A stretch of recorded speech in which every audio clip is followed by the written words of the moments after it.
Coming up on today's show, Jonathan Pearce shares his incredible story of survival after a brutal assault. Broke my jaw in 2 places, bit my tongue in half, broke my neck. I've never been hurt like this before. So I realized, okay, this is gonna be a whole process.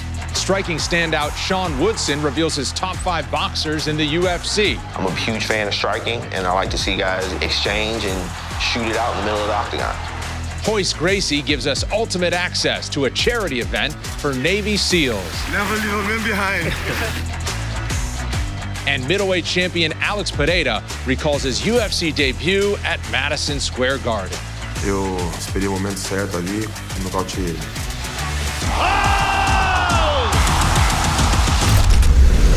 In 2014, an altercation with a bully at his Tennessee gym led featherweight Jonathan Pearce to his biggest fight yet, one for his life. Pearce was beaten unconscious, then woke up in the hospital with a concussion, a broken jaw, and a body that was starting to shut down. Determined to defy the odds, Pearce threw his all into recovering, even returning to MMA competition just 6 months later. Shining light on his darkest moments, JSP reveals more of his inspiring story in this edition of Fighter Focus.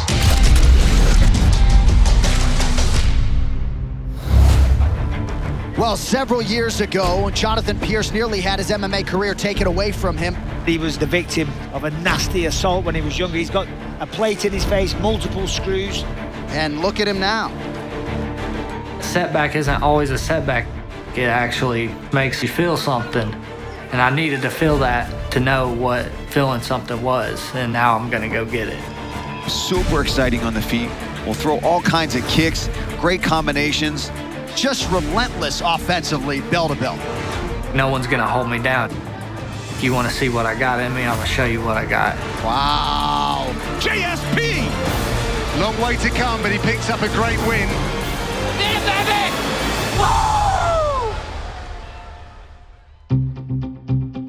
I'm from Johnson City, Tennessee. I got in wrestling at 12 years old. I proceeded until I got into college. I got second in the state in wrestling my senior year. I was like one of the prospects on the team. I stopped wrestling in college, dropped out, pursued fighting. A year later, ended up being the Tennessee state champ. Oh, and that's a good double leg from Jonathan Pearce.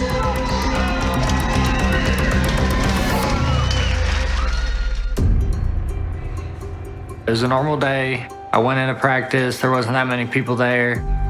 This guy was a bully at the gym. We'd had problems with him in the past, but we thought we had sorted him out. This guy was like 5'6", 230 pounds. He came in that day and they would rip our bags, and we didn't have like a big facility. We didn't have extra gloves and stuff like that. So they'd be wearing our gloves and there'd be blood on it. And we'd be like, hey, we don't know if these guys are tested. We have a problem with all this. One of the guys was trying to tell me like, hey, he's broke 3 jaws. Like I wouldn't confront him. He's kind of a loose cannon. And I was like, nah, I'm a professional fighter. I know I can handle my own. So like right at the end of practice, I addressed him. You feel it go down your spine like, oh, this is not right. Something's not right. Like I need to run. But it didn't run. I just turned around. I thought like, what is he gonna do? Hit me when I'm not looking? They hit me from behind, cold clocked me. I fell down and then somebody pulls them off of me. Whoever's holding them, he says, let me kick him, let me kick him. And that guy lets him go, and he runs and goes and kicks me, kind of like when you're punting a football. The first thing I remember is waking up. I know what happened, but I didn't know how severe, and I'm just like feeling all this gory mess in my mouth. And then they get the ambulance there, and they're trying to question me, but I didn't know if it was Monday through Friday or what year it was. I broke 19 of my teeth, broke my jaw in 2 places, bit my tongue in half, broke my neck. I've never been hurt like this before. So I realized like, okay, this is gonna be a whole process. When I got out of the hospital, they gave me a pair of wire cutters and they said, if you gotta throw up, here's you some wire cutters because you'll literally drown. I ate through a wire for 3 weeks straight. I just start crying because like I wanted solid food. I lost 40 pounds in like 20 days, and all I could do was write. I couldn't even speak. The doctors told me that I couldn't fight again. In that moment, I had a choice to make. If I can do this, I'm gonna go all the way. I was going down this path all by myself. It was up to me to pull myself out of all that. After that attack, I had to climb back. I got back to getting in the gym. So let's just in short, right? Yep, in short. Yep, that's it. When I met Jonathan, he's tough. Jonathan has always been tough. That's a guy who, when we first met him, did not win his fights on skill. He won it on just pure toughness and perseverance. And I believe he fought something like 6 or 9 months after that attack. Big hype around this bout. These two were supposed to fight back in January, but JSP was chunked and beat up and wasn't able to fight. The Anthony Morgan fight was a crazy fight. It was back and forth. Beautiful flying knee! I was telling myself, no one else has been through this. No one else has fought death. Good luck. I'm gonna give you my all. JSP's just going for broke here. Jonathan! Here! 2 months later, I fight Chris Wright, and then I finish him in the first round. Whoa, there it is. It's done. JSP has won round 1 over Chris Wright. The ball's starting to roll. I'd worked hard enough to get to a certain point, but I needed to work harder to keep winning. I needed to make that transition. With a slow jog to the octagon, eager for this opportunity, is Jonathan Pearce, originally from Tennessee, now fighting out of the Phoenix, Arizona area. I was 8-3, gotten on the Contender Series. I was like, whoa, this is really happening. Now I need to execute. I knew this guy was supposed to beat me. They had him pick the win, you know, he was the guy. And I was just some little East Tennessee boy brought in to fight him.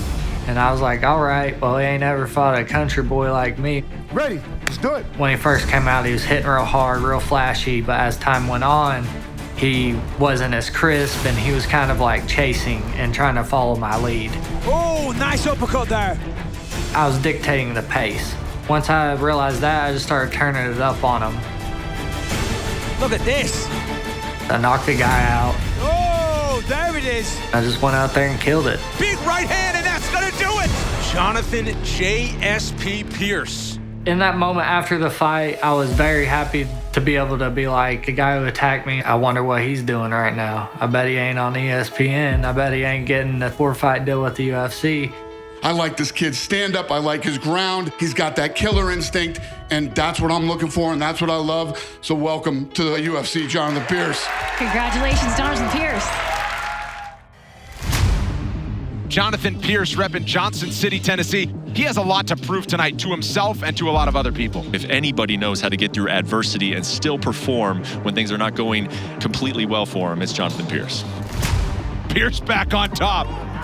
Kamaka cannot just keep taking these shots. That's it. Wow. Jonathan Pearce with a finish in round 2. Jonathan JSP Pearce. I'm coming out here to tell the world what my name is.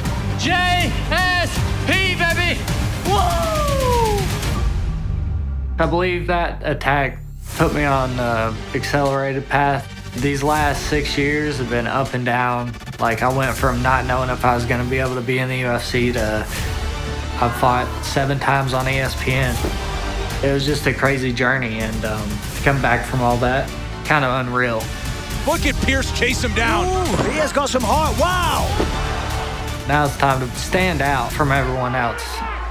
Pearce has definite championship aspiration. Becoming a UFC champion would mean that all this is worth it. Oh, that's getting so tight. That is it.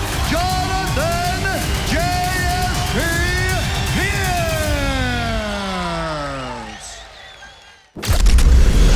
In the early days of the UFC, striking tended to take a backseat to ground fighting. But plenty has changed since the days of BJJ and wrestling's dominance, including boxing, which has evolved leaps and bounds within MMA. UFC fighters routinely use the sweet science for both stand-up fundamentals and highlight knockouts. We caught up with featherweight contender and standout striker Sean Woodson to get his all-time favorite UFC boxers in Take 5.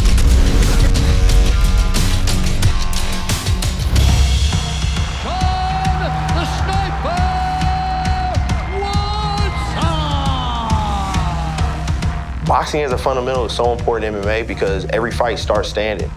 I hear all the time that wrestling and jiu-jitsu are the most important martial arts in MMA, but if you don't know how to box, you're gonna be in trouble. Big combination! Hit it's all over! Me being a boxer myself, that's definitely what I like to see most when I'm watching UFC. I'm a huge fan of striking, and I like to see guys exchange and shoot it out in the middle of the octagon.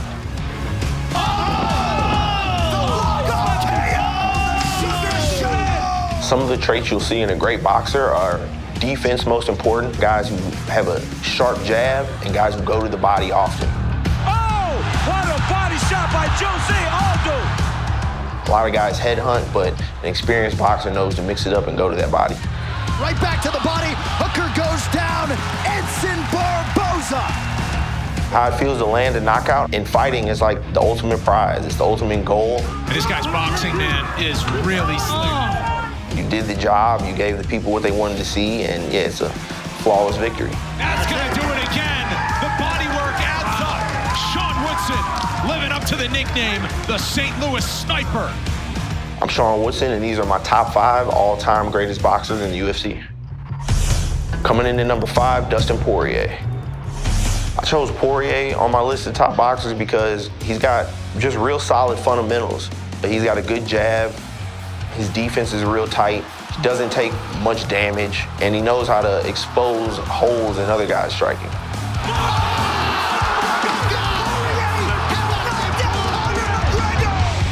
Every time Dustin steps inside the octagon, you can expect to see a shootout.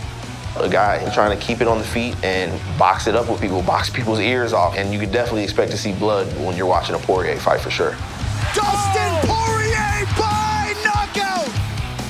Poirier versus Holloway was probably one of the most exciting fights that I've seen him in. Oh! Massive fight from Poirier!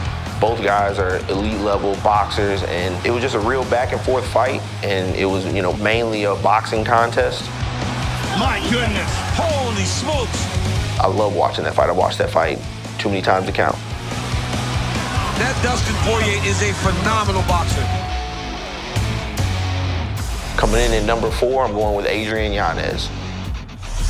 Every time you see Adrian go in the octagon, you can expect to see slickness, smooth swagger, confidence.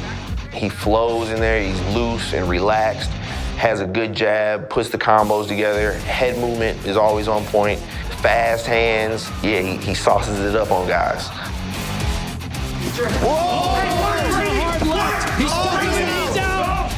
Yanez, when you mix in the flow and you mix in that swagger, it's a uniqueness that a lot of guys have trouble dealing with. First round knockout for Adrian Yanez! All of his fights have ended in devastating fashion and knockouts due to the hands. So yeah, all of his highlights are up there. They're good ones.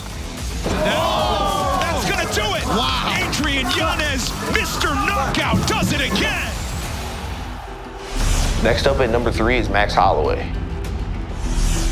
Every time you watch one of Max Holloway's fights, you can expect to see punches and bunches. You can expect to see him sticking that jab high-low, going to the body, switching it up, coming back upstairs.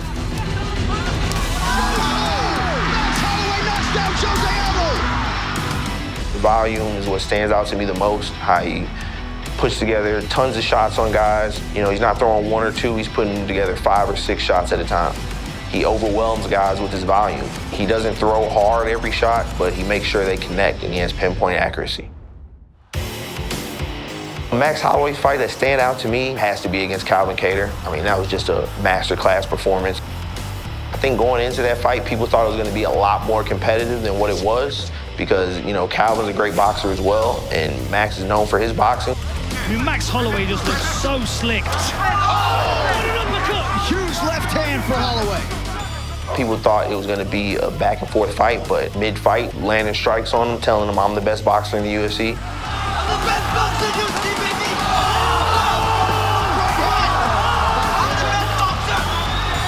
It was the Holloway show through and through. Hawaii's finest, looking a whole lot like the best in the world tonight. Coming in at number 2, the notorious Conor McGregor. Conor's considered one of the greatest boxers in MMA because that's always been on his route to victory. That's what he looks for, and that's what he hunts from bell to bell, is to try to knock your head off. That's how he rose up through the ranks, was about putting hands on people. Conor relaxed and smiling. Oh my! Just slept like that! Oh! That left hand is deadly. It just seems to be one of those punches and fighters just get shocked by. What makes Conor's style unique and different is the confidence he carries into the cage. He carries that confidence that he knows he just has to touch you one time and he can put you to sleep. The accuracy, the power, the knockouts. You can expect to see him hunting the KO from bell to bell. It is all over, just like that. That's the real deal, ladies and gentlemen.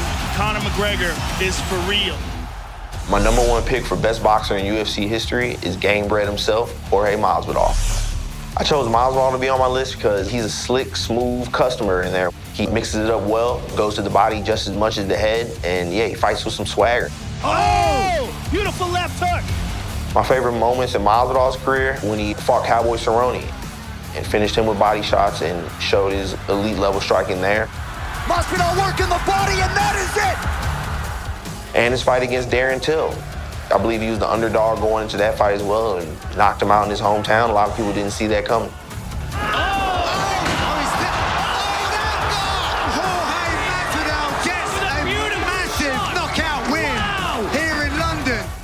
Every time you see Masvidal fight, you can expect to see excitement. You can expect to see a dog and just pushing forward and trying to knock you out.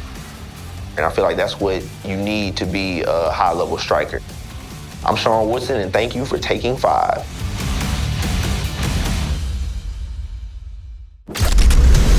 At UFC 1 in 1993, Royce Gracie secured a future spot in the promotion's Hall of Fame when he won the first one-night tournament.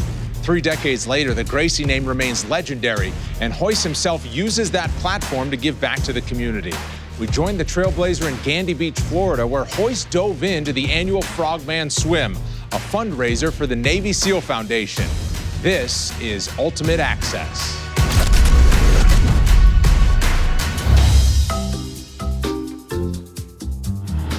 That's the platoon wave right there, coming in. I'm still thinking, what am I doing here?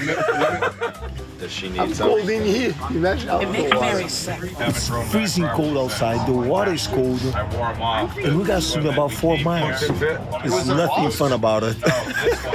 It's going to be fun. Yeah, right.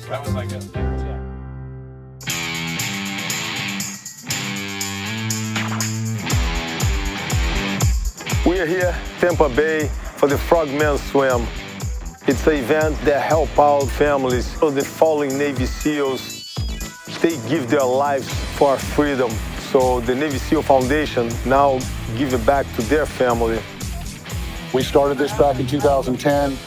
We've continued it now for the 14th year. It's a almost 4-mile crossing from this point over to the Tampa side. The platoon wave, our whole goal is to do something harder. So we do a full kit swim. We put 70 pounds of gear, our plate carriers, everything. We swim the 3.5 miles across the bay. As soon as I called Royce, I told him what we were doing, why we were doing it, not for us, but to take care of our teammates, take care of our commands, take care of our Gold Star families. His words were right away, let's do it. Every time I meet the men and women from the service, they're always like, man, we look up to you. Almost like I'm their hero. But they are my hero. I look up to them for what they do. And it's my way to give it back. Royce has a huge fan base. The UFC and the military have always been great partners. Bringing Royce into this was just a perfect fit, and it was a no-brainer.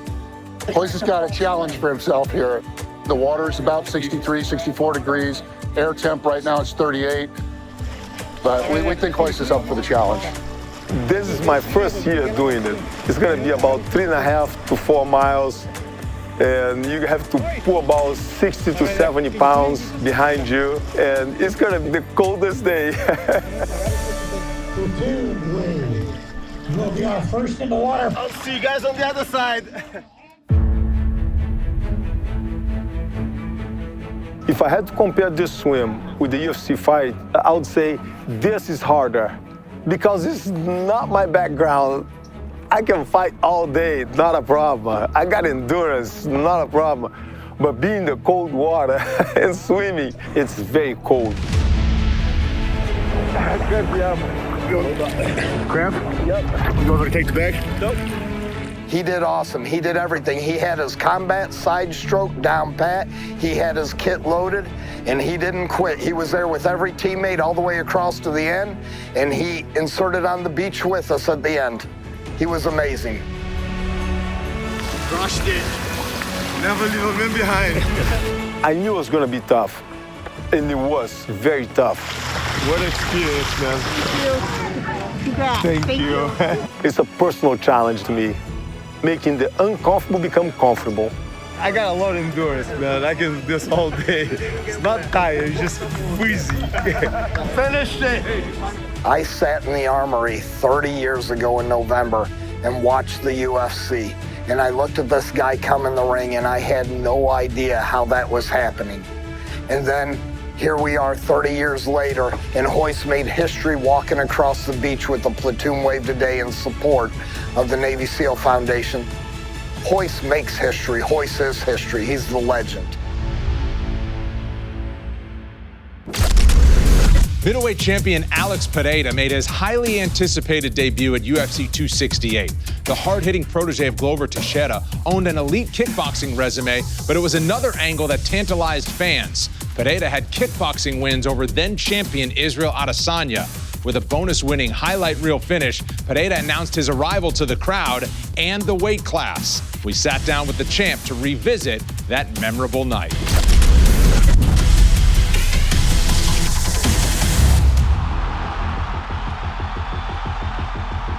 Bom, eu achei que eu cheguei no limite ali do kickboxing. Eu fui campeão no peso médio com 5 defesas, depois fui campeão do meio pesado.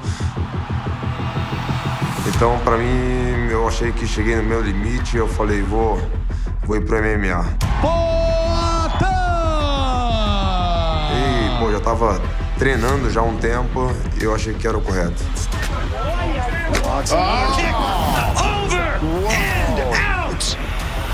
Tá falando do maior evento de MMA do mundo, então com certeza eu já imaginava isso.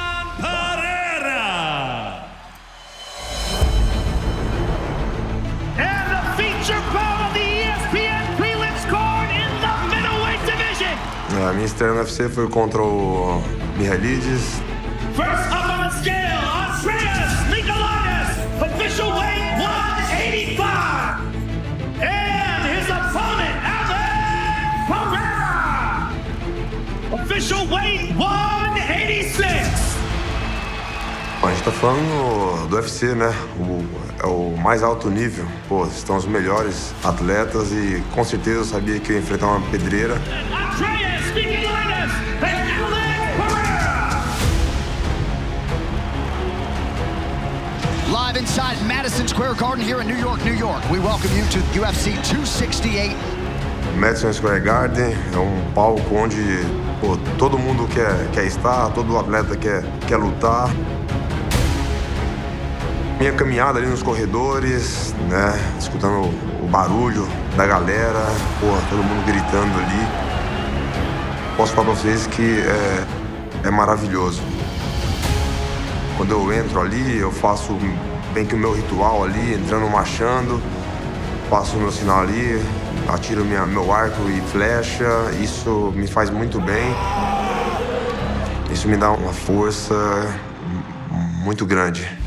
This is one of my most look forward to moments in this sport, is the emergence of Alex Pereira in the UFC. I am a giant fan of this man. I've been watching his kickboxing career. He is truly exceptional. All right, you ready, sir? You ready, sir? Let's go, gentlemen. You want to talk about a guy with ridiculous power. That's Alex Pereira. If he can capitalize on all the hype, it won't take him long, but he's got to show that he can compete in all facets of mixed martial arts. This is an excellent opening for this fight. Look at this. Mihailidis is fighting the fight that he needs to fight in order to beat one of the greatest kickboxers we've ever seen in the UFC. Sabia que ia ser uma luta difícil. Eu sabia que ele ia vir pra fazer toda a força ali, agarrar. Pô, o primeiro round ali o tempo todo me agarrando, mas eu estava preparado para o que der e vier. Well, Michailidis doing his best to neutralize Alex Pereira in round 1. Ok, mírame. Tu izquierda tiene que mantener siempre afuera. Trabaja más de manténlo afuera, manténlo la distancia. So a productive first round for Andreas Michailidis, who seemed exhausted on the stool after round 1. Eu tinha visto, né, que ele tinha feito, pô, a força do mundo ali e eu tava bem tranquilo, né? Ele tentou me machucar ali, numa distância, pô, muito longa, né? Tentando me acertar com chutes, aonde eu saí rapidamente, eu esperei o momento certo ali e nocauteei ele. Alex Pereira! How good is that? Na hora que eu acertei aquela joelhada nele, eu vi que ele não teria condições de voltar. Foi meio que automático, né? Uma coisa que eu treino todos os dias. It's a different kind of power. When Alex Pereira connects, most people go night-night. Ferocious man. An interesting injection of talent in the UFC's middleweight division. Pô, essa vitória eu coloco a principal de um novo ciclo.